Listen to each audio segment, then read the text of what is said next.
Right before Jesus ascends to heaven, he gathers his disciples and speaks with them. Read with me Eugene Peterson's paraphrase of Jesus' words. Meanwhile, the 11 disciples were on their way to Galilee, headed for the mountain Jesus had set for their reunion. The moment they saw him, they worshipped him. Some, though, held back, not sure about worship, about risking themselves totally. Jesus, undeterred, went right ahead and gave his charge. God authorized and commanded me to commission you. Go out and train everyone you meet, far and near, in this way of life, marking them by baptism in the threefold name, Father, Son, and Holy Spirit. Then instruct them in the practice of all I have commanded you. I'll be with you as you do this, day after day after day, right up to the end of the age.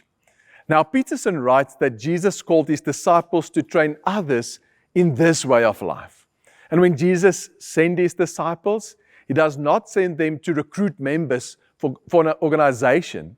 He sends them to invite people into a way of living, the way he himself lived. It's the way of the pilgrim who stopped for the overlooked, who ate with the wrong people, who forgave without keeping score, and who served rather than demanded to be served. Now, this way of life is not learned in a single moment.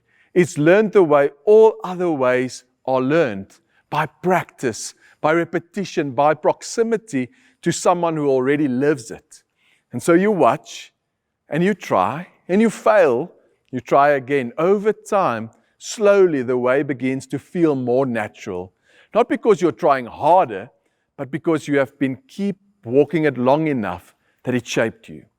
Now, the purpose of being a disciple is not to pass a test, but it's to be formed, to become someone who moves through the world the way Jesus moves through it, with the same eyes, the same hands, the same attention to the person in front of you.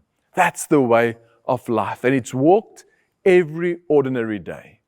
So today, as you go about your life, can I invite you to deliberately offer your day to Jesus? So in one simple moment, maybe during your commute or over a meal or at your place of work, simply ask Jesus, Lord, train me here. Let your way be my way in this moment. Let us pray together. Lord, you did not just give us a message to believe, but you invite us into a way of life. A life that transforms every aspect of our own lives, but also of our world. And Lord, help us to trust you, to teach us and to guide us. We pray this in Jesus' name. Amen.